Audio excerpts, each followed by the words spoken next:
panitia serta berbicara, karena sebagai informasi peserta aja kita sudah ada hampir 100 peserta. Mudah-mudahan ini tetap bertambah dan eee, untuk peserta bisa memberikan pertanyaan lewat chat ya, Pak Gilang ya, lewat chat nanti kita bisa diskusi di akhir. Jadi hari ini, Nggak kita jelas. webinar PABDI Series, di mana untuk hari ini ini udah kesekian kali sebenarnya dari PABDI Cabang Bogor untuk mengadakan, webinar. Jadi, mudah-mudahan webinar hari ini bisa bermanfaat untuk teman sejawat semua, itu sudah lebih dari 100 ya untuk peserta, semoga bertambah terus, kita bisa diskusi. Ada 2 topik, hari ini yang kita akan diskusikan, di mana pembicara tadi sudah disebutkan, ada Dr. Bambang, penyakit dalam Finakim, dan ada Dr. Laura. Selamat sore, Dokter. Dr. Laura Sitango, urologi. Ya, pertama kita akan membahas tentang update GERD manajemen. Jadi nanti Dokter Bambang akan mengupas tuntas tentang GERD. Jadi teman-teman sejawat semua bisa di materi pertama ini bisa mengumpulkan pertanyaan, nanti kita diskusi di akhir topik nanti. Kita bahas dua topik dulu, baru setelah itu diskusi. Nah ini apa namanya CV Dr. Bambang, di mana lahir Palembang 27 Agustus 82, kemudian 2007 kedokteran Trisakti untuk dokter umumnya, dan 2015 di Unsri sebagai penyakit dalam. Sekarang bekerja bersamaan bareng saya di RSUD Kota Bogor, Bu Alfa dan Hermina dengan organisasi IDI dan PABDI. Untuk menyingkat waktu, Dr. Bambang silakan dipersiapkan materinya. Teman-teman sejawat juga bisa mempersiapkan pertanyaan, nanti kita diskusi. Silakan Dr. Bambang. Baik, Assalamualaikum warahmatullahi wabarakatuh. Terima kasih Dr. Erwindo atas waktu dan kesempatannya, dan PT ESA Indonesia atas kerjasamanya kepada PABDI untuk kesekian kali untuk mengadakan webinar pada sore hari ini. Salam sejahtera bagi rekan-rekan para sejawat dokter sekalian. Terima kasih telah bersedia untuk hadir pada sore hari ini. Mungkin sela-sela waktu istirahat bersama keluarga, kita sedikit berbagi pada sore hari ini. Kita sharing, bukan saling menggurui atau apa, kita sharing ilmu untuk rekan-rekan sekalian bisa menata laksana lebih baik di vaskes masing-masing. Hari ini kita akan berbicara tentang gastroesophageal reflux disease.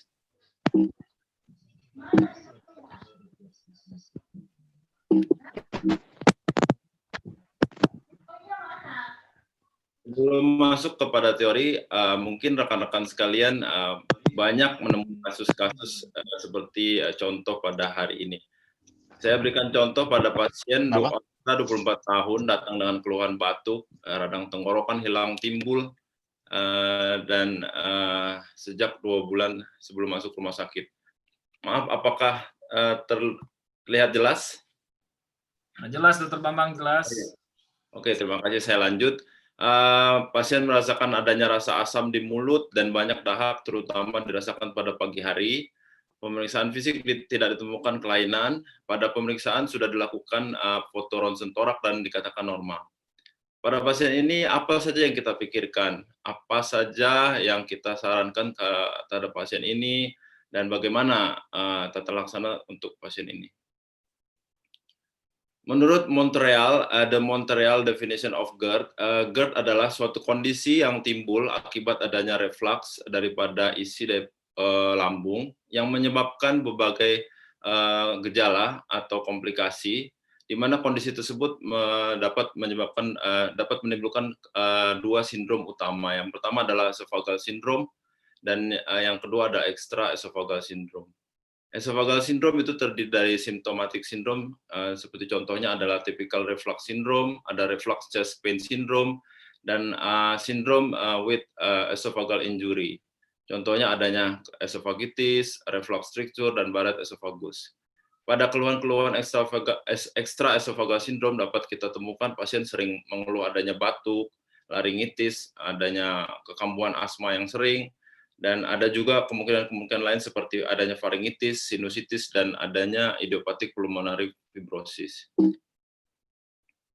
Gastroesophageal reflux disease sendiri memiliki simptom klasik berupa adanya heartburn dan regurgitasi. Heartburn adalah rasa daripada sensasi terbakar di area retrosternal yang paling sering dirasakan oleh para pasien itu setelah mereka makan. Dan regurgitasi adalah adanya rasa reflux daripada isi lambung ke arah hipoparing atau ke mulut. Berikut kita dapat mendiagnosis atau alat diagnosis daripada GERD pada rekan-rekan sekalian dapat lakukan di klinik atau di vaskes tingkat 1. Yang pertama adalah GERD questionnaires, yang kedua adalah pipa ETS, dan ini adalah pemeriksaan yang advance berupa endoskopi dan biopsi, pH metri, dan pH impedans. Daripada alat-alat diagnosis tadi, terdapat kelebihan dan kekurangan masing-masing. Yang pertama adalah GERD questionnaires. Kita lihat pada dewasa, keuntungannya dapat digunakan semua kalangan medis seperti dokter primary care dan juga dapat digunakan oleh gastroenterologis atau para spesialis. Tetapi kekurangannya itu tidak dapat membedakan adanya true NERD dan reflux hypersensitivity atau functional heartburn. Menurut literatur didapatkan sensitivitasnya 65% dan spesifitasnya 70%. Yang kedua adalah PPI test, itu baik pada pasien-pasien yang tanpa alarm symptoms. Tapi kekurangannya itu juga positif pada pasien-pasien dengan peptic ulcer dan disfungsi dan dispepsia fungsional, disebutkan spesifitasnya hanya kurang lebih 65%. Tapi ada juga literatur yang saya baca kurang lebih 80%. Yang ketiga, modalitas yang paling advance atau invasif adalah endoskopi. Itu dapat menegakkan diagnosis esophagitis, Barrett esophagus, esophagitis esophageal, dan adanya GERD. Dan mempunyai spesifisitas yang baik. Tetapi kekurangannya hanya sensitivitasnya rendah karena kurang lebih 70% pasien itu hanya memiliki NERD atau non-erosive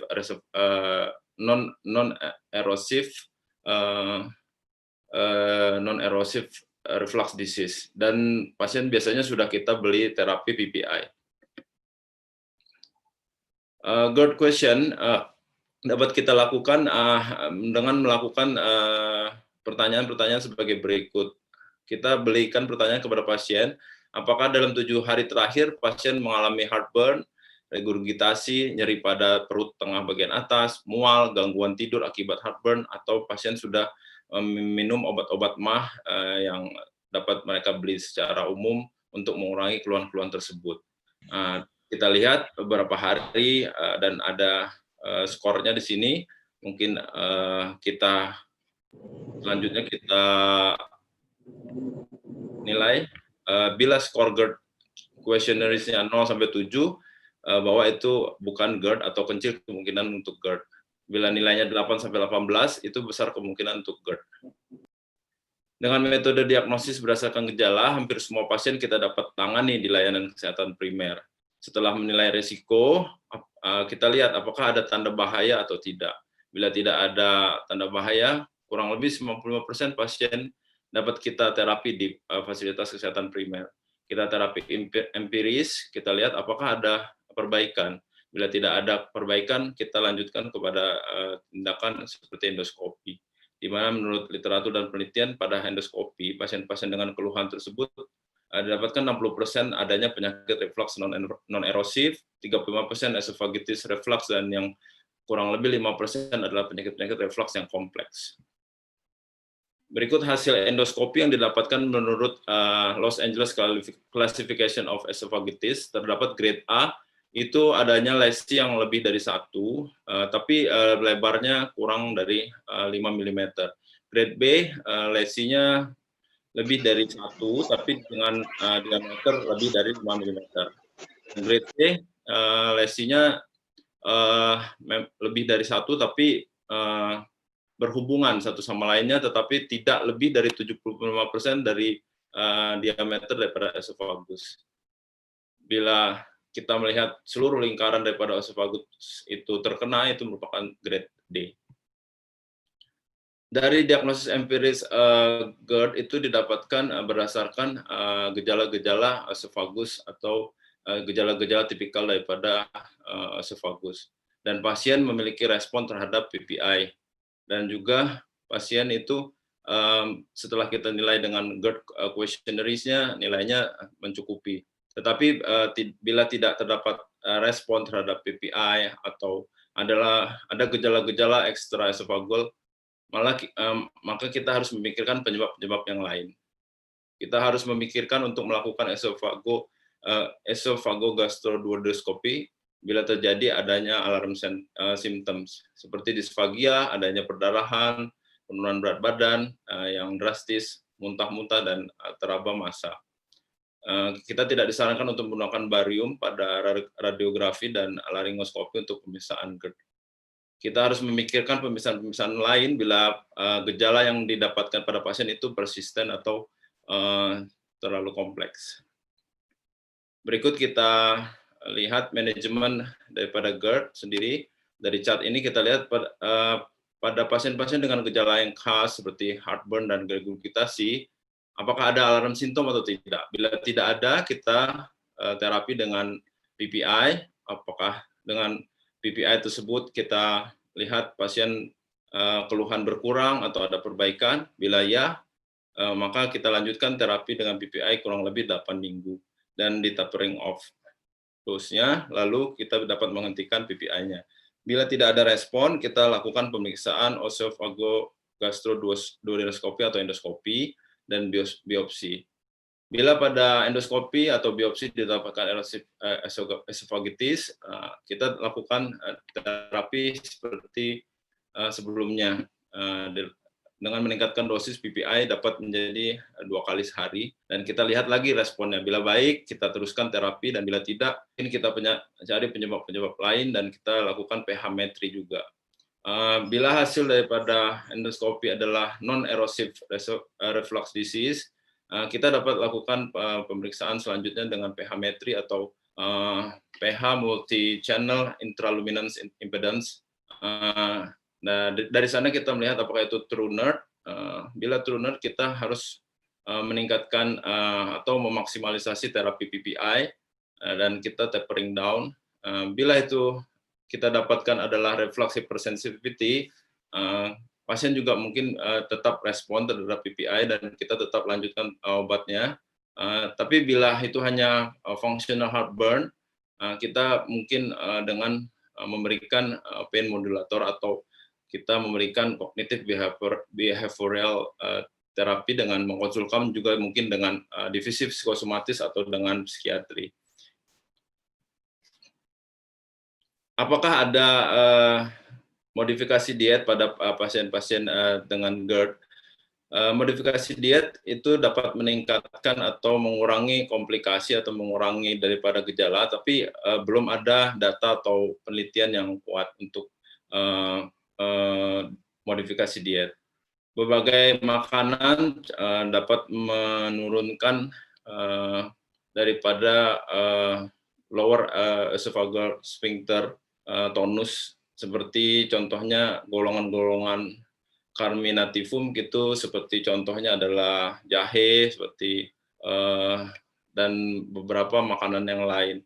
Dan ada juga makanan-makanan yang dapat mengiritasi mukosa seperti adanya asam ya, seperti pada jeruk. Dan beberapa pasien dengan pengurangan atau pengaturan makanan memiliki keluhan-keluhan yang berkurang terhadap gejala GERD. Selanjutnya, apakah ada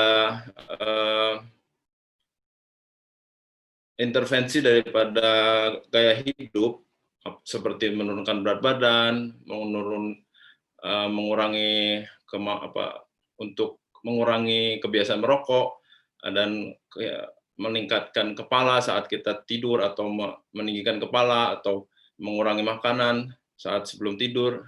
Nah, menurut konsensus nasional GERD itu sangat dianjurkan atau sangat direkomendasikan pada pasien-pasien GERD itu penurunan berat badan. Pada saat tidur dianjurkan untuk mengelevasi kepala saat tidur, dianjurkan lagi untuk menghentikan merokok, konsumsi alkohol, dan mengurangi konsumsi makanan-makanan yang dapat mencetuskan reflux. Pada malam hari kita juga menganjurkan pada pasien-pasien GERD itu untuk menghindari makan sebelum tidur kurang lebih 3 jam, terus meninggikan posisi kepala seperti yang sudah dijelaskan sebelumnya, dan membuat suasana tidur menjadi lebih nyaman sesuai dengan pasien masing-masing untuk menghindari atau mengganggu daripada kualitas tidur pada pasien. Kita menterapi dengan PPI, bisa pasien itu lebih banyak keluhan heartburn pada malam hari, dapat kita split menjadi 2 dosisnya, kita berikan untuk 2 kali sehari, pada pagi hari dan pada malam hari sebelum makan malam. Dan kita juga dapat menambahkan preparat lain seperti H2 reseptor antagonis atau golongan-golongan yang lain. Kita juga menemukan beberapa atau dalam praktek keseharian juga dapat menemukan beberapa obat atau beberapa terapi yang dapat meningkatkan atau menimbulkan mengesaserbasi daripada gejala GERD. Yang pertama adalah dengan cara menurunkan daripada tekanan lower esophagus sphincter atau menurunkan daripada clearance daripada esophagus. Contohnya obat-obat tersebut adalah golongan-golongan antihipertensi seperti CCB, nitrat, anticholinergic, alpha blocker, prostaglandin, theophylline, dan sedatif. Jadi hati-hati pada pemakaian obat-obat ini pada pasien GERD. Dan yang kedua adalah dengan cara obat-obat yang langsung mengiritasi daripada jaringan seperti aspirin, NSAID, dan bisphosphonates. Selanjutnya kita berbicara tentang GERD farmakoterapi. Yang pertama, farmakoterapi pada GERD yang paling umum adalah antacid. Antacid gunanya untuk menetralisir asam yang mengurangi juga rasa panas atau heartburn pada pasien. Itu digunakan on demand atau sesuai dengan kebutuhan, rata-rata biasanya 3-4 kali sehari. Yang kedua adalah H2 reseptor antagonis. Ini bekerja dengan menghambat histamin, ikatan histamin pada reseptor sel parietal. Ini juga digunakan sesuai dengan keluhan pasien dan dapat digunakan pada pasien-pasien yang dikontraindikasikan menggunakan PPI. Terapi GERD selanjutnya adalah golongan PPI. Ini merupakan first line terapi pada pasien yang memiliki erosif atau ulcer dan juga dengan gejala-gejala esophageal yang tipikal. Ini dapat menghambat daripada pompa proton pada sel-sel parietal gaster dan sangat efektif digunakan 30-60 menit sebelum makan. Inisial terapi kurang lebih 8 minggu pada pasien GERD 1 kali sehari dan dapat digunakan sebagai maintenance pada pasien-pasien GERD yang gejalanya persisten. Pada penggunaan PPI kita harus melakukan reassessment pada pasien. Apakah gejalanya perbaikan atau belum, atau keluhannya bertambah atau berkurang, dan kita harus men-tapering off dosis selama 8 minggu, dan bila keluhan sudah berkurang, kita dapat mensubstitusi PPI dengan agen-agen lainnya, seperti H2 reseptor antagonis. Dan kita jangan melakukan penyetopan secara tiba-tiba PPI karena akan menyebabkan rebound pada pasien, sehingga akan memulai lagi terapi dari awal. Kita lihat PPI efikasinya pada pasien-pasien GERD itu dapat menghilangkan gejala esophagitis itu kurang lebih 100% ya, untuk mengurangi heartburn, gejala-gejala regurgitasi, chest pain, dan batuk yang kronis itu kurang lebih 50-70%.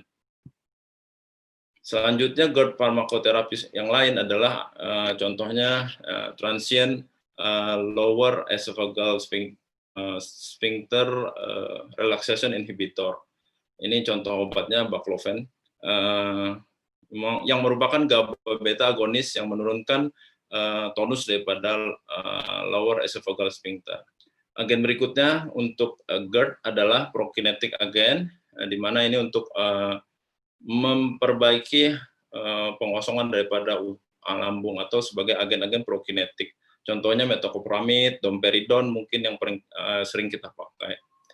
Agen selanjutnya adalah mucosal protector, contohnya sucralfate, rebamidpid, dan agen selanjutnya adalah antidepresan yang mungkin kita bisa tambahkan pada pasien-pasien dengan gangguan GERD karena adanya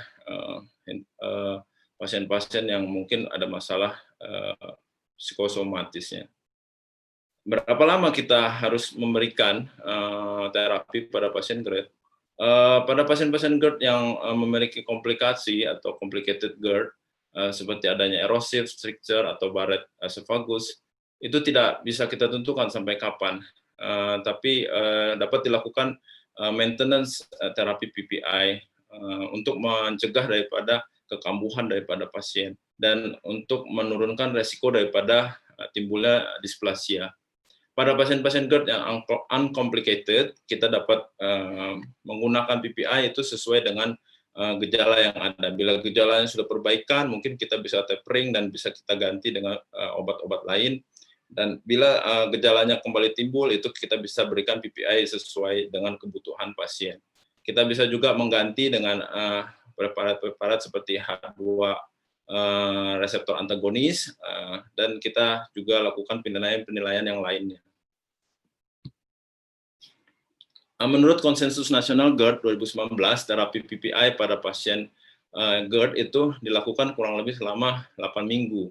Terapi PPI maintenance pada esophagitis erosif atau esophagus Barrett itu sangat disarankan, dan terapi PPI on demand pada pasien dengan gejala intermittent pasca terapi intensif itu dapat kita lakukan, seperti saya jelaskan sebelumnya. Dapat pula diberikan terapi tambahan H2 reseptor antagonis pada malam hari untuk mengurangi adanya nocturnal acid breakthrough. Jadi kita dapat kombinasikan kedua obat ini dan memberikan juga pemberian prokinetik pada pasien.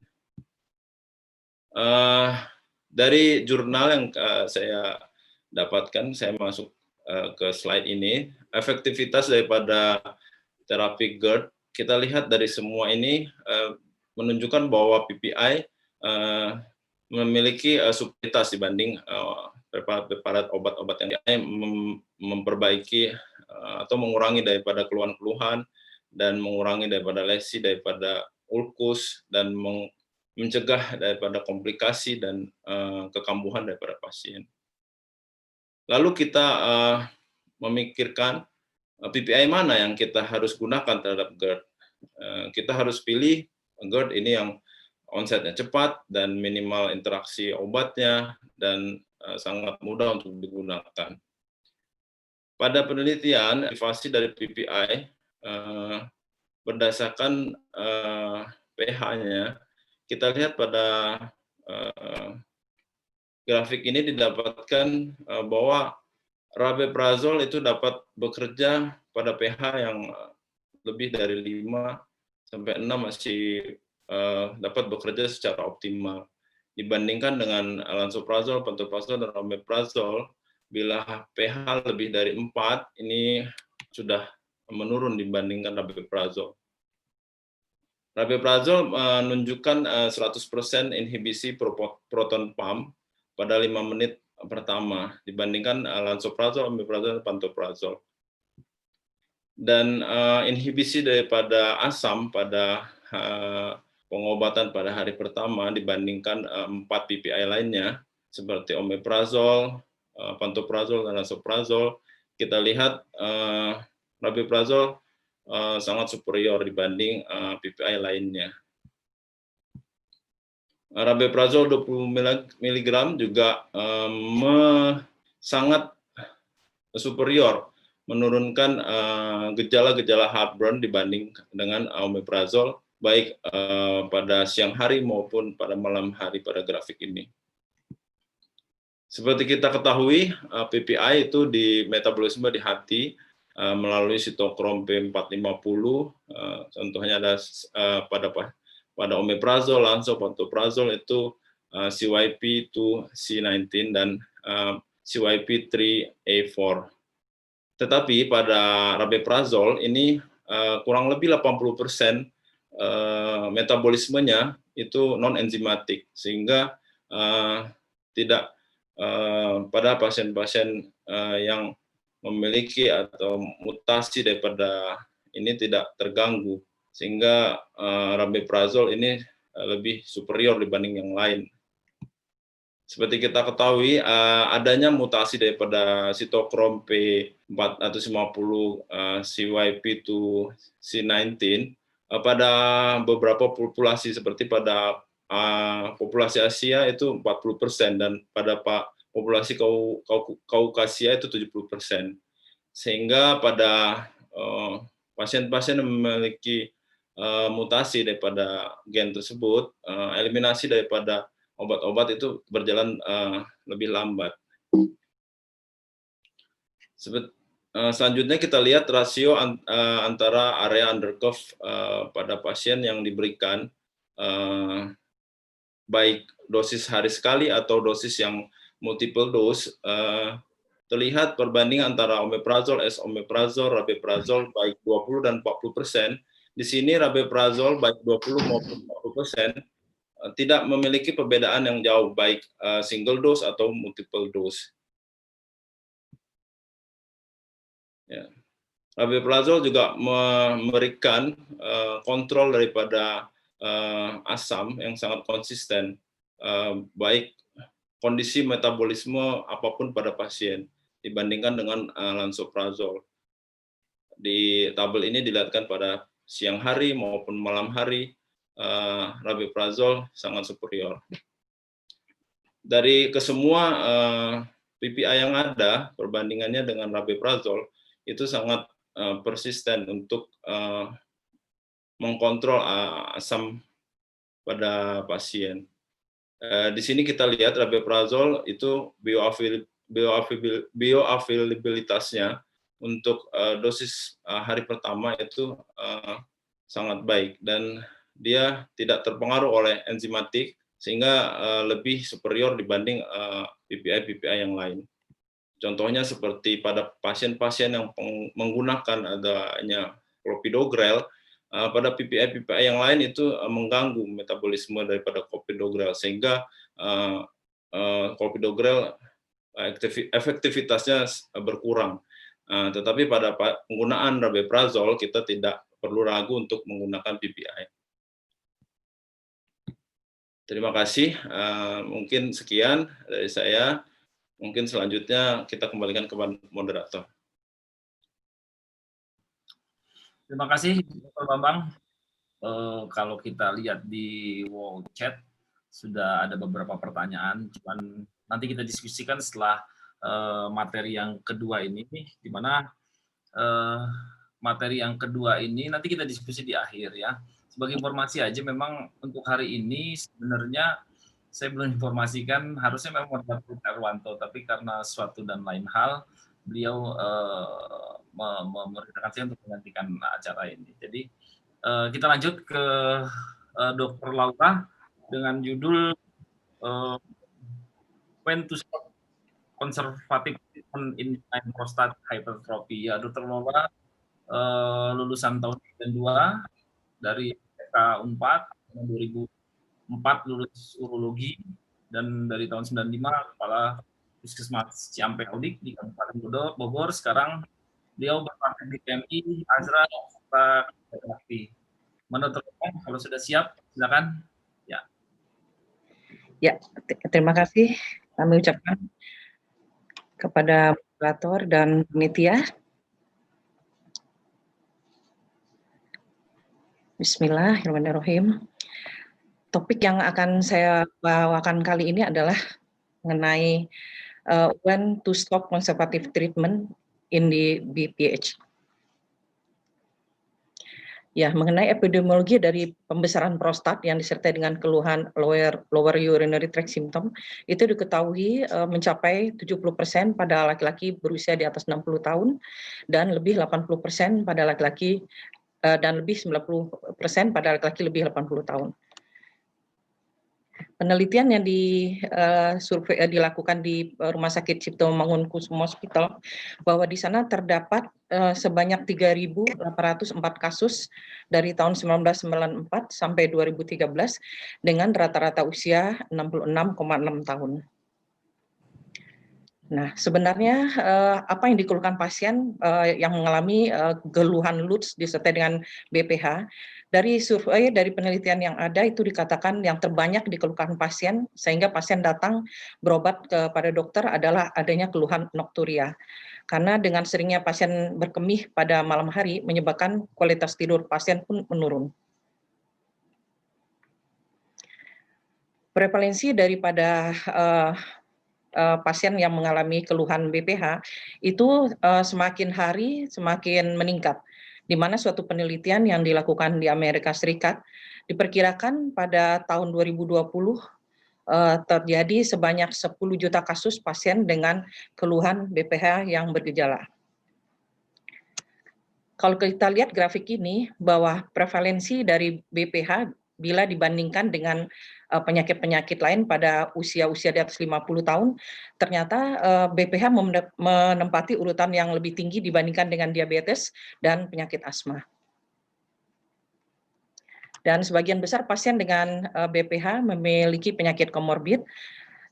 Kalau kita lihat di sini yang paling banyak itu komorbidnya adalah hipertensi yaitu sebanyak 36,5%, dilanjutkan dengan penyakit jantung koroner sebanyak 12,5%. Diabetes mellitus sebanyak 10,3%, gagal napar kronis, penyakit gastrointestinal kronis, dan penyakit komorbid yang multiple lainnya sebanyak 26,6%. Nah, 62% pasien dengan LUTS telah memiliki penyakit komorbid. Mengapa begitu pentingnya kita memperhatikan LUTS pada pasien dengan pembesaran prostat jinak? Karena itu berdampak terhadap kualitas hidup pasien. Apabila pasien yang mengalami BPH disertai LUTS, mereka harus berpikir panjang bila mereka akan bepergian atau mengendarai kendaraan atau akan tidur karena mereka harus mengurangi minum cairan yang banyak.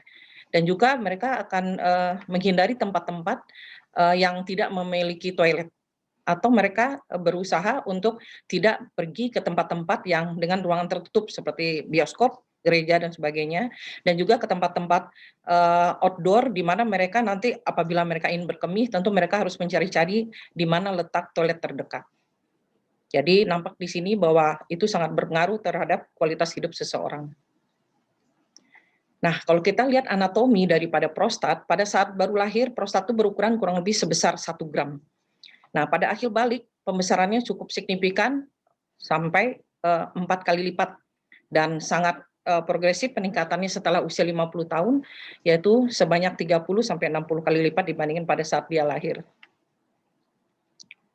Nah, nampak di sini ada korelasi antara histologi perubahan dari penganyar prostat itu sudah mulai terjadi sebenarnya di usia 30 tahun. Jadi kalau sekarang ini saya perhatikan pasien-pasien yang datang ke klinik urologi dengan keluhan LUTS ya, itu kebanyakan usianya masih 40, ada yang bahkan terakhir kemarin 36 tahun. Jadi kalau kita lihat grafik ini, sebenarnya pada usia 30 tahun itu sudah mulai terjadi perubahan histologi pada kelenjar prostat. Dan dengan bertambah usia akan ternampak juga pada pemeriksaan fisik teraba adanya pembesaran prostat dan setelah usia 50 tahun simptomnya makin jelas. Nah, apa yang menyebabkan terjadinya pembesaran prostat? Ini saya rasa grafik yang kita sudah pelajari sejak kita koas ya, ada faktor ekstrinsik dan faktor intrinsik. Faktor ekstrinsik bisa disebabkan oleh testikular dan non-testikular karena hormon yang ada di dalam testis atau hormon yang berada di luar testis, atau juga faktor lingkungan dari diet atau mikroorganisme yang lainnya. Dan juga ada hubungan dengan faktor genetik. Sementara intrinsik faktor itu bisa disebabkan oleh komponen yang ada di dalam anatomi prostat itu sendiri. Misalnya epitel-epitel yang berada di dalam kelenjar prostat, stromanya, ataupun uretra yang membelah prostat itu menjadi 2 bagian. Nah, apa yang dimaksud dengan gangguan berkemih? Gangguan berkemih adalah berkemih yang abnormal, lambat, dan atau tidak tuntas. Ini sesuai dengan definisi yang disampaikan oleh International Continence Society and the International Urogynecology Association. Nah, satu kelompok ini kita namakan dengan LUTS, Lower Urinary Tract Symptom, bukan sindrom. Banyak teman-teman jawab yang mengatakan sindrom, tapi simptom. Nah, LUTS ini dibagi menjadi 3 kelompok, yaitu dengan keluhan gejala iritasi, yaitu seperti adanya sering kencing pada siang hari, malam sering kencing, kencing terburu-buru, kadang-kadang keburu ngompol, ya. Terus sensasi kandung kemih yang tidak normal, rasanya tidak tuntas. Sementara gejala obstruksi biasanya terasa tuh alirannya lambat gitu, ya. Biasanya kalau dia kencing bisa nyebrangin tembok. Nah, sekarang mungkin udah kena ujung sepatu, ya, pada orang-orang yang menderita prostat. Dan kadang-kadang kencingnya juga bercabang atau menyemprot. Bercabang itu seperti kita menekan selang air, kalau kita menyemprot tanaman, kalau kita pencet tengahnya selang itu kan nyemprotnya kuat gitu. Tapi dia membelah gitu, kecil pancarannya. Terus kadang-kadang mau kencing itu harus menunggu gitu, agak lama ya. Terus kadang-kadang harus mengedan dan juga kadang-kadang di akhir kencing itu menetes. Dan ketiga adalah kelompok gejala pasca berkemih. Dan di sini pasien merasakan sensasi pengosongan tidak tuntas, seperti masih ada sisa. Dan urin juga kadang-kadang menetes pasca berkemih. LUTS itu umumnya terjadi dan memiliki berbagai kemungkinan etiologis. Hampir 50% pria berumur 61 sampai 70 tahun yang datang berobat itu memiliki LUTS yang sedang hingga berat. Jadi kalau ringan mungkin mereka masih menganggap itu biasa, karena banyak pasien yang datang ke klinik selalu mengatakan saya kencingnya lancar, malam sampai 10 kali. Jadi bagi mereka 10 kali itu lancar, padahal mereka tidak tahu bahwa itu sebenarnya LUTS gitu. Tapi mereka menganggap lancar. Nah, yang penyebab yang paling penting pada pasien dengan gejala yang mengganggu itu seperti adanya benda asing, adanya infeksi saluran berkemih, ada sindrom nyeri pada panggul yang sifatnya kronis, atau ada struktur atau batu di ureter distal. Dan juga adanya kurang aktifnya otot-otot detrusor, atau terlalu aktif yang kita sebut dengan overactive bladder, atau disfungsi kandung kemih yang sifatnya neurogenik. Bahkan kadang-kadang pasien bisa retensi total. Dan juga karena adanya tumor di kandung kemih, sehingga menyebabkan poliuri dan nokturi, atau karena penyebab obstruksi karena prostat itu sendiri. Nah, bagaimana penilaian awal terhadap pasien-pasien dengan gambaran LUTS? Ada 3 hal yang disampaikan oleh Persatuan Urologi Eropa, European Society of Urology, dan American Urology Association, bahwa yang direkomendasikan yang harus ada itu adalah seperti biasa anamnesa, ya, riwayat medis yang relevan dengan status berkemihnya. Dan yang nggak kalah penting itu dari urinalisa, ya. Jadi usahakan untuk kita selalu memeriksa urinalisa pasien. Dan jangan lupa kuesioner skor gejala, ya, nanti akan kita bahas di slide berikutnya. Dan yang keempat adalah pemeriksaan fisik, ya. Memang kalau menurut saya pemeriksaan fisik ini banyak dokter yang kurang berkenan mengerjakannya, ya. Tapi mulai saat ini kita kayaknya harus mulai untuk mencoba rectal touche, karena dari situ kita akan banyak mendapat informasi. Lalu yang direkomendasikan untuk pasien-pasien tertentu saja adalah dengan pemeriksaan serum PSA, grafik volume frekuensi buku harian berkemih atau feeding diary. Itu biasanya memuat jam pasien berkemih, berapa banyak, terus berapa banyak pasien minum, apakah ada keluhan saat dia berkemih, itu kita buatkan minimal 1 minggu. Jadi kita beri pasien itu buku untuk dia mencatat kegiatan dia selama berkemih, dari bangun tidur sampai tidur lagi. Lalu ketiga adalah pencitraan saluran kemih bagian atas, biasanya kita lakukan dengan USG. Nah, yang direkomendasikan yang sifatnya opsional itu adalah pencitraan prostat. Nanti kita akan bahas juga di slide berikutnya pencitraan prostat apa yang sebaiknya kita kerjakan. Dan yang nggak kalah pentingnya adalah pemeriksaan residu urin. Ya, kalau pemeriksaan residu urin itu memang bisa dilakukan dengan pemeriksaan USG, tetapi bisa juga dengan cara yang sifatnya agak invasif, yaitu dengan memasang kateter. Lalu kita setelah pasien berkemih, kita pasang kateter, kita ukur nanti berapa sisa urin yang keluar dari kateter yang dipasang. Itu lebih akurat sebenarnya, tetapi itu sifatnya invasif dan mungkin tidak nyaman buat pasien. Dan pemeriksaan yang juga penting dan memang nggak banyak ya rumah sakit di Kota Bogor yang mempunyai alat ini, yaitu alat untuk mengukur pancaran urin yang kita sebut dengan uroplometri. Nah, riwayat medis apa yang kita butuhkan pada pasien-pasien dengan keluhan LUTS? Seperti tadi kita sampaikan, mungkin karena infeksi, bisa dari bakteri, parasit, virus atau jamur, obstruksi mungkin karena BP-nya sendiri, atau adanya bladder neck kontraktur, atau adanya struktur uretra. Nah, kalau inflamasi banyak sekali ya, terutama pada pasien-pasien yang pasca radiasi sering sekali terjadi sistitis radiasi atau sistitis interstisialis, dan atau nyeri di daerah kandung kemih. Atau adanya benda asing di dalam kandung kemih seperti ada batu, ada stent ureter, atau pemakaian kateter uretra, atau juga karena adanya fistel. Dan berikutnya adalah adanya keganasan, bisa jadi misalnya adanya tumor kandung kemih, atau kanker prostat yang sudah invasif lokal, adanya penyakit metastase dari tempat lain, itu yang paling sering dari daerah kandungan, atau adanya massa di panggul yang sifatnya ekstrinsik. Dan keluhan LUTS yang lain juga adalah faktor dari penyakit diabetes. Dan obat-obatan yang menginduksi terhadap urin, misalnya golongan-golongan diuretik, ataupun imunoterapi ataupun kemoterapi. Dan juga penyakit-penyakit yang neurologis lainnya seperti multiple sclerosis, hidrocephalus, stroke, penyakit Parkinson, dan penyakit lainnya. Nah, apabila kita bicara tentang LUTS dan BPH, jangan lupa ada suatu skor atau suatu pemeriksaan yang sifatnya self-assessment. Nah, yang dianut oleh standar internasional adalah yang disebut dengan IPSS, International Prostate Symptom Score. Dan ini sangat direkomendasikan. Cuman masih ada kelemahan dari IPSS ini, karena pada pasien-pasien yang tingkat edukasinya rendah, agak sulit bagi mereka untuk mengisi kuesioner ini. Apalagi kebanyakan pasien yang datang ke kita sudah pada katarak matanya. Jadi susah mereka kalau kita kasih isian IPSS, kebanyakan dikasih ke cucunya lah, atau ke anaknya, atau ke istrinya untuk diisi. Padahal itu sifatnya kan self-assessment, harus pasien itu sendiri yang menilai. Dan di mana IPSS ini terdiri, kita bagi menjadi 3 kelompok, dikatakan dia keluhannya ringan bila nilai skornya 0-7, dikatakan sedang bila nilai skornya 8-19, dan dikatakan berat bila nilainya 20-35. Dan ada satu kuesioner, satu pertanyaan yang di sana menanyakan apa yang pasien rasakan, dan itu bersifat subjektif ya, apakah pasien senang dengan keadaan dia seperti ini. Kalau sangat gembira 0, tapi kalau misalnya dia menderita ya nilai skornya 6. Nah, suatu hal yang sering saya dapat dari teman-teman sejawat yang lain ya, rata-rata pasien yang datang ke klinik kami itu kebanyakan sudah membawa hasil PSA, prostat spesifik antigen. Dan rata-rata pasien itu datang mengatakan kepada saya, "Dok, kata dokter yang tadi awalnya saya ke sana, dikatakan saya kena kanker prostat." Lalu saya bertanya, "Dari mana tahu, Bu?"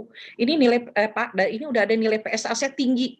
Nah, kita harus ingat bahwa PSA itu pemeriksaan yang sifatnya organ spesifik, not cancer spesifik. Jadi apabila PSA tinggi itu kan bukan berarti itu pasien pasti cancer. Itu harus diingat. Karena peningkatan nilai PSA itu bisa juga disebabkan karena volume prostat yang memang besar, karena adanya infeksi atau pemasangan kateter. Jadi selain karena disebabkan benar karena ada kanker, tetapi juga pemasangan kateter itu sering meningkatkan volume nilai dari PSA. Jadi saya mohon rekan-rekan sejawat, apabila tinggi PSA, katakan saja sama pasien, ya mungkin ada pemeriksaan lebih lanjut yang harus diperiksa, apakah ini curiga. Jadi itu hanya bersifat kecurigaan, prediksi, bukan diagnosa pasti. Nah, haruskah semua pasien dengan BPH kita lakukan pemantauan PSA secara berkala? Jadi pemantauan PSA direkomendasikan untuk menyingkirkan kemungkinan kanker. Harus diingat bahwa pasien-pasien dengan keluhan BPH dan pasien-pasien dengan keluhan kanker prostat itu menunjukkan gejala yang hampir sama dan dapat pula terjadi bersamaan. Jadi sulit kita membedakannya, selain harus ada pemeriksaan lebih lanjut. Nah, pasien dengan dugaan BPH harus diperiksa sebelum memulai terapi. Jadi harus periksa PSA sebelum kita memulai terapi. Cek PSA-nya dulu. Lalu dibutuhkan pemantauan PSA secara berkala selama kita lakukan pengobatan BPH. Nah, kita lihat di sini bahwa dengan bertambahnya usia, nilai serum PSA juga meningkat. Dengan bertambahnya usia, volume prostat juga meningkat. Seperti kata-kataan tadi, salah satu penyebab dari tingginya PSA adalah salah satunya karena volume prostat yang tinggi. Nah, bagaimana cara kita mengevaluasi PSA sebagai metode screening? Pada saat kita melakukan pemeriksaan PSA, sebaiknya kita satukan juga dengan pemeriksaan colok dubur. untuk mengetahui evaluasi risiko dari pasien. Bila pasien itu berusia antara 45 sampai 75 tahun dengan nilai PSA di bawah 1 nanogram per mililiter, lalu pemeriksaan colok dubur normal, kita cukup memeriksa PSA-nya antara 2 sampai 4 tahun sekali. Tapi apabila PSA-nya antara 1 sampai 3 dengan nilai colok duburnya normal, kita harus memeriksanya berkala 1 sampai 2 tahun. Tapi kalau PSA-nya sudah lebih dari 3 dan kita merasakan kecurigaan pada colok dubur ke arah keganasan, konsul spesialis urologi. Nah, untuk pasien-pasien yang lebih tua, di mana harapan hidup 5 tahunnya lebih kecil, ya kalau kita katakan rata-rata hidup orang Indonesia sekarang sudah meningkat lebih 70 tahun. Nah, di situ kelihatan kalau PSA-nya kurang dari 4, dari pemberian colok duburnya normal, terus tidak ada indikasi untuk biopsi, tindak lanjutnya juga kita PSA-nya cukup 1 sampai 4 tahun. Tapi kalau PSA-nya di atas 4, lalu dari pemeriksaan colok dubur kita mencurigai ke arah keganasan, itu harus dirujuk ke urologi. Nah, pengukuran kadar serum PSA memiliki manfaat untuk diagnostik dan prognostik. Jadi pada pasien dengan kanker prostat, fungsi daripada PSA adalah untuk kemungkinan memiliki kanker prostat, memang saat itu dia memiliki kanker prostat, tapi juga untuk kemungkinan dia memiliki kanker prostat di masa yang akan datang. Sementara pada pasien yang mengalami BPH, dia sebagai prediksi untuk volume, untuk pertumbuhan prostat, untuk perubahan gejala atau kualitas, atau berhubungan dengan quality of life dan Keymax-nya. Dan juga sebagai untuk melihat faktor terjadinya progresi penyakit.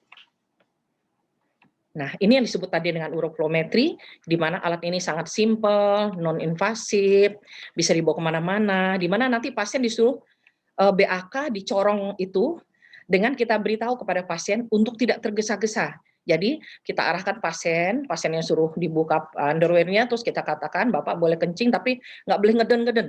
Jadi satu semprotan gitu maksudnya. Jadi kita latih pasien untuk tidak mengedan dari awal. Jadi untuk rileks kencingnya, kita ajarkan pasien untuk rileks.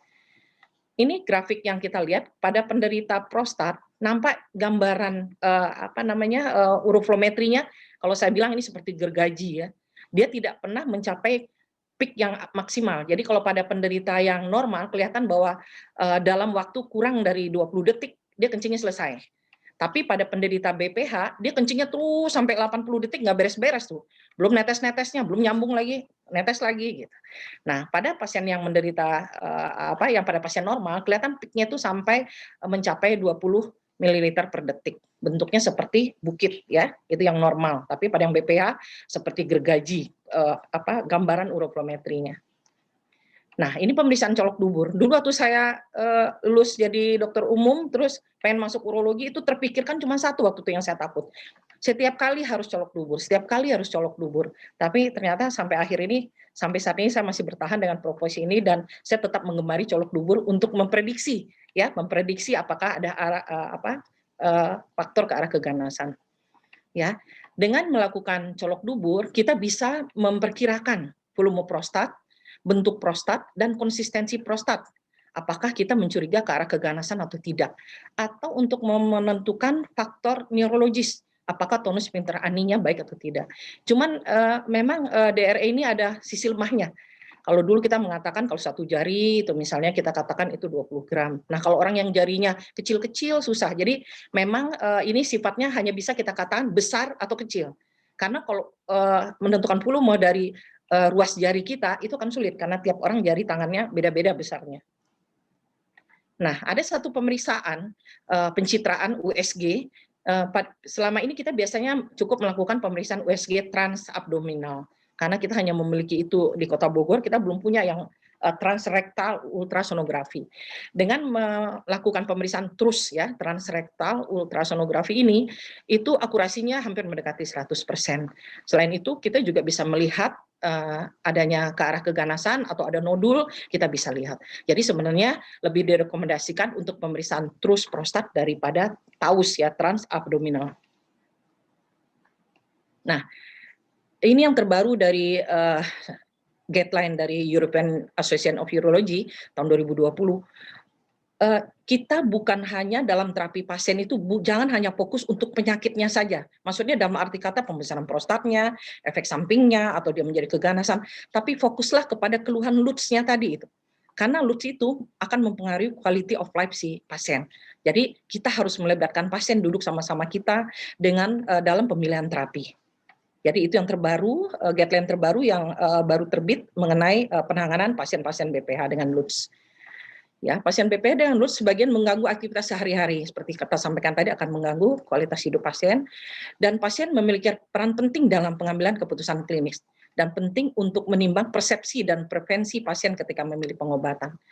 Suatu studi yang dilakukan di Amerika Serikat, ya di mana itu dibagi dua, yaitu Pro Research of Behavior and Education, 2 kali dilakukan Prop 1 dan Prop 2, di mana untuk Prop 1 itu dipilihnya di negara Amerika Serikat dan Eropa, dan di Prop 2 dipilih di Asia Pasifik, Amerika Latin, dan Rusia.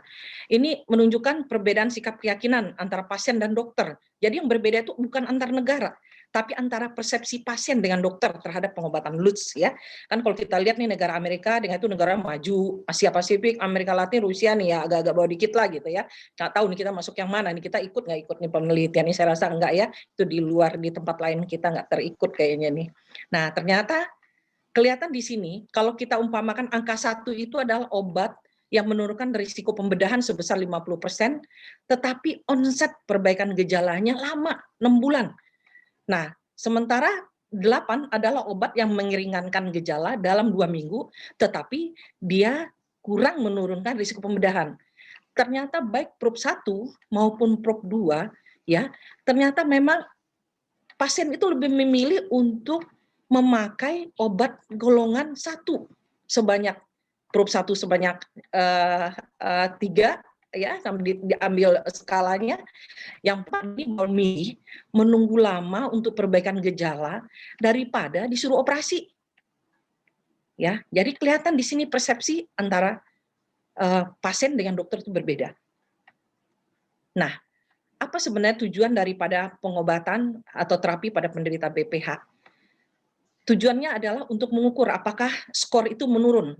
Jadi dengan pengobatan BPH kita berharap IPSS-nya akan turun. Dengan IPS turun, keluhan akan berkurang, sehingga quality of life juga akan naik.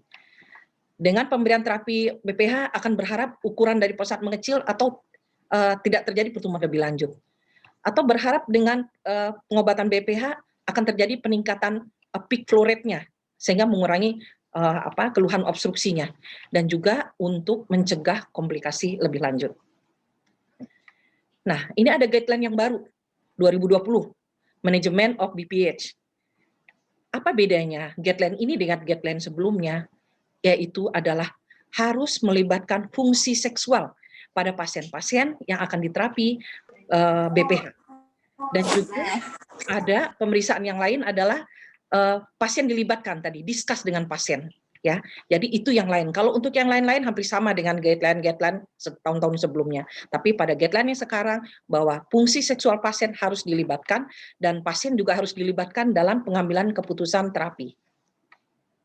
Nah, ini guideline pada penderita LUTS yang tidak ada indikasi operasi. Ya, seperti tampak di sini kalau misalnya pasien ada keluhan atau tidak. Kalau pasien tidak ada keluhan ya terapinya konservatif dengan watchful waiting atau dengan edukasi atau perubahan gaya hidup. Tapi kalau misalnya ada keluhan kita lihat lebih predominan yang mana? Apakah keluhan nokturnalnya poliurinya atau keluhan untuk faktor-faktor yang lainnya. Dari sini terapi akan diarahkan sesuai dengan keluhan pasien. Nah, pilihan terapi, ada 3 pilihan terapi. Pertama adalah terapi konservatif, yang kedua farmakologi terapi, dan ketiga adalah surgical terapi. Saya mungkin hanya lebih banyak membahas di 2 yang pertama. Nah, terapi konservatif itu adalah dengan mengamati, watchful waiting, terus modifikasi perilaku dan diet. Yang kedua adalah terapi medis dengan menggunakan obat-obatan golongan alpha blocker, 5 alpha reduktase inhibitor, phosphodiesterase inhibitor, antagonis reseptor muskarinik, beta 3 agonis atau terapi kombinasi. Dan yang terakhir adalah terapi pembedahan. Nah, kita mulai dengan terapi pertama ya, konservatif. Konservatif itu apabila pasien ada lower urinary tract symptom tapi dia tidak mengeluh dengan keluhan tersebut. Dia ada tapi tidak mengeluh. Di sini kita tidak memerlukan obat dan tidak memerlukan operasi. Dan dari studi yang dilakukan tampak bahwa sebanyak 85% pasien yang diterapi dengan watchful waiting stabil dalam 1 tahun. dan tidak ada keluhan, ataupun kalau ada keluhan sedikit progres ke arah acute urinary retention atau penurunan fungsi ginjal. Nah, karakteristiknya adalah pasien itu harus dimonitor oleh dokternya tanpa aktif intervensi, ya. Jadi biasanya lebih banyak digunakan pada pasien dengan keluhan yang ringan atau keluhan yang stabil. Dan itu konsisten kita lakukan tiap tahun untuk mengevaluasi pasien. Jadi pasien datang, kita serahkan lagi IPCS-nya, atau kita pemeriksaan urinalisa, atau pemeriksaan USG atau yang lainnya, nanti di situ bisa menilai apakah ada progres atau tidak. Dan tidak memerlukan operasi, kita tidak perlu memberi dia obat. Dan yang lebih penting adalah kita harus melibatkan modifikasi dengan gaya hidup pasien. Ya, dan kekurangan daripada sistem ini adalah kadang-kadang simptom itu terjadi perburukan, dan apabila pasien tidak mengkombinasikannya dengan gaya hidup, perubahan gaya hidup. Dan apabila terjadi perburukan, kita tentu harus ada intervensi selanjutnya. Yang kedua adalah behavioral dan dietary modification. Ini berhubungan dengan pendidikan, karena untuk pasien-pasien agar mereka mengikuti gaya hidup yang kita anjurkan, tentu butuh hal-hal yang pasien bisa disiplin untuk menjalaninya. Dan kita harus yakin bahwa untuk menjalankan terapi ini, tanpa obat ini, kita yakin bahwa pasien ini tidak menderita kanker prostat. Dan itu dilakukan monitoringnya secara berkala. Dan mengenai gaya hidup, perubahan gaya hidup yang harus dilakukan pada pasien-pasien yang menjalani terapi konservatif, yaitu tadi pengurangan cairan pada malam hari atau pada saat dia akan bepergian, menghindari kopi dan alkohol, relaksasi, atau juga dia melakukan teknik distraksi. Distraksi itu ya dengan cara meremas daerah penis, lalu menekan daerah perineum sehingga terangsang untuk kencing. Lalu latihan menahan kencing itu tujuannya seperti bladder training untuk meningkatkan volume urin. Dan juga kita harus evaluasi obat-obatan yang sifatnya diuretik. Dan juga banyak pasien-pasien yang sudah tua banyak mengalami terapi konstipasi, dan itu juga kita harus perbaiki. Nah, apalagi gaya hidup yang harus diperbaiki pada orang-orang yang menderita BPH tanpa keluhan, yaitu mereka harus banyak mengkonsumsi ikan segar, buah-buahan atau sayur-sayuran, mengurangi stres, olahraga yang cukup, lalu berat badan yang ideal, dan juga dia harus memikirkan interaksi obat-obatan yang sifatnya herbal dengan medical treatment. Nah, mengenai farmakologi terapi, tadi saya sudah katakan ada golongan alpha blocker, 5-alpha reduktase inhibitor, fosfodiesterase inhibitor, ya, antagonis, ya, ini terapi kombinasi. Saya rasa ini kayaknya udah khatam semua ya, udah sering banget ya slide ini saya rasa beredar. Nah, kalau alpha blocker ini saya rasa ini yang paling banyak dipergunakan ya. Karena apa? Karena dia sangat cepat memberikan perbaikan ke dalam berkemih pasien. Jadi kelihatan hasilnya kalau kita beli obat-obatan alpha blocker, ya. Tetapi dia tentu punya side effect, ya. Biasanya salah satunya adalah menurunkan tekanan darah, ada perasaan seperti sempoyongan, seperti hidung tersumbat, lelah, atau yang paling ditakuti kaum bapak-bapak itu ejakulasi. Ya, banyak pasien yang datang ke kami menanyakan, dok, kenapa setelah minum obat ini saya nggak bisa mengeluarkan sperma, istri saya marah-marah, kata sperma saya kering karena obat.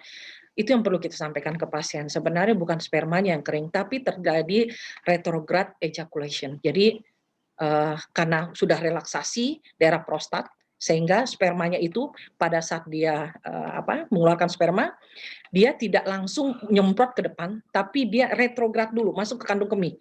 Karena sudah longgar kan daerah bladder, neck segala macam, prostat sudah rileks, sehingga spermanya masuk ke dalam, kembali ke dalam kandung kemih. Nah, itu tidak berbahaya, karena pada saat pasien selesai berhubungan seksual, lalu ke kamar mandi, lalu pasien akan terbawa aliran urin bersama-sama dengan sperma tadi, ya. Dan juga adalah interaksi dengan obat-obat yang lain. Nah, ini juga penelitian yang dilakukan di 2 negara ya, negara Prancis dan negara Kanada. Di sini lihat apa saja sih pilihan terapi yang digunakan oleh GP dan urologis. Ternyata tidak banyak berbeda jauh. Yang banyak mereka pakai golongannya alpha blocker, baik GP maupun urologis ya. Karena mungkin dipergunakan sebagai monoterapi karena itu lebih kelihatan hasilnya, cepat kelihatannya. Kan kalau pasien kan maunya instan, kelihatan. Oh, udah minum obat ini langsung enak nih kencing saya gitu. Nah, ini juga penelitian yang dilakukan di Korea ya, dengan skala besar. Di sini juga tampak bahwa pemilihan terapi apa yang dilakukan, yang dipilih oleh grup urologi dan golongan non-urologi. Ternyata juga di sini sama antara pasien yang antara dokter grup urologi dengan grup non-urologi sama-sama 60%. Mereka tetap paling banyak mempergunakan golongan monoterapi alpha blocker. Ya, kita kembali ke farmakologi bahwa alpha blocker itu obat-obatan alpha blocker itu yang dibagi menjadi dua, yaitu yang selektif alpha blocker dan non selektif. Ya, dan sekarang ada yang terbaru silodosin, dia adalah uroselektif baru alpha blocker. Mungkin rekan-rekan sejawat sekarang mungkin belum banyak yang tahu, tetapi kita di urologi sudah banyak sekali mempergunakannya. Nah, kita lihat bahwa alpha 1 adenoreseptor dibagi menjadi 3, alpha 1A. Alpha 1B dan alpha 1D. Yang paling banyak yang bekerja sangat kuat itu adalah alpha 1A, yang banyak bekerja di otot polos yang ada di prostat, di daerah bladder neck, di daerah uretra, vesiculus seminalis, dan vas deferens. Sementara alpha 1B dia lebih banyak bekerja di golongan pembuluh darah. Sementara alpha 1D dia lebih banyak bekerja di daerah bladder, spinal cord, dan saluran hidung ya. Nah, kita lihat di sini bahwa kalau golongan 1A, dia kerjanya akan nyata sebanyak 85% kalau dia bekerja di jaringan prostat. Tetapi dia hanya berpengaruh 63% di jaringan non-BPH. Nah, kita lihat di sini golongan selodoksin dibanding tamsulosin bahwa alpha 1A-nya lebih kuat daripada alpha 1D, lebih kuat daripada alpha 1B. Nah, kita lihat di sini bahwa golongan yang alpha 1A itu bekerja lebih banyak di daerah prostat, bladder neck, vesiculus seminalis, vas deferens. Sementara yang golongan 1B dia lebih banyak bekerja di pembuluh darah. Nah, satu lagi efek samping. Kalau dilihat dari efek samping alpha blocker rata-rata hampir sama ya, ada dizziness, terus ada kelelahan, lemes gitu rasanya. Rata-rata pasien kalau yang kita beri golongan alpha blocker, dok kok saya habis minum obat ini lemes, nah itu ya. Jadi hampir semua. Nah, tetapi untuk gangguan ejakulasi itu ada di dua jenis, yaitu di tamsulosin dan silodosin, dua-duanya ada keluhan mengenai ejakulasi, yaitu retrograd ejakulasi. Nah, kita lihat di sini. Kemampuan kerja dari golongan silodosin itu dia hampir lebih 150 kali lipat dibandingkan dengan golongan tamsulosin atau golongan yang lainnya. Dan kita lihat di sini pencapaian Kmax ya, pancaran urin maksimal pada golongan silodosin itu lebih cepat, di mana dia bisa memberikan perbaikan hanya dalam waktu 2-6 jam setelah pemberian dosis pertama dan berlanjut sampai 12 minggu. Ya. Dan juga di sini kelihatan bahwa pemberian silodosin ini juga memperbaiki dengan membaiknya kemampuan dia untuk berkemih, juga memperbaiki IPSS skornya. Nah, mengenai efek samping tadi, kalau dilihat di sini golongan efek samping yang terutama yang dikatakan itu adalah ortostatik hipotensi, sebagaimana yang dialami juga oleh golongan-golongan alpha blocker lainnya. Ternyata di sini golongan ini juga lebih sedikit mengalami dizziness, ortostatik hipotensi maupun sakit kepala. Nah, bagaimana dengan pemberian obat-obat kardiovaskuler bersamaan dengan pemberian obat golongan ini?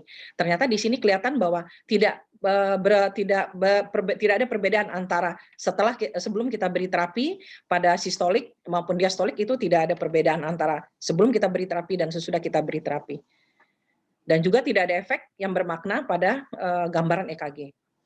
Nah, kita lihat di sini efek ejakulasi yang ditakutkan pasien, ya, kalau diberi obat golongan silodosin. Di sini dilihat bahwa pasien yang mengalami ejakulasi retrograd atau ejakulasi terganggu ini biasanya akan berkurang ejakulasi retrogradnya bersamaan dengan perbaikan dari simptom skor, ya. Jadi kalau ejakulasinya simptom skornya membaik, ejakulasinya pun akan hilang atau berkurang.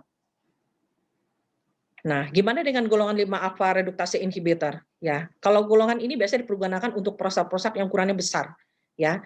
Tetapi dia punya efek samping juga, yaitu disfungsi ereksi, ya, kurang gairah, dan juga ada ejakulasi disorders. Dan satu hal yang harus kita perhatikan di sini adalah dia bisa menurunkan kadar PSA sampai 50%. Jadi kita harus pemeriksaan PSA dilakukan secara berkala pada pasien yang kita beri 5 alpha reduktase inhibitor. Ya, seperti tadi sudah saya sampaikan ya, ini ada dua. Waktunya 5 menit lagi. Oh iya, iya dok. Ya, terima kasih. Ya, tadi udah kita ini kan, terus ada golongan juga muskarinik antagonis reseptor, ada juga golongan anti muskarinik. Fosfodiesterase inhibitor ini juga sekarang dipergunakan ya, mekanismenya tuh meningkatkan siklik GMP intraseluler yang mengurangi tonus otot polos. Jadi orang bertanya kenapa obat-obatan disfusi ereksi dipakai? Nah, fungsinya untuk meningkatkan GMP intraseluler yang mengurangi tonus otot polos.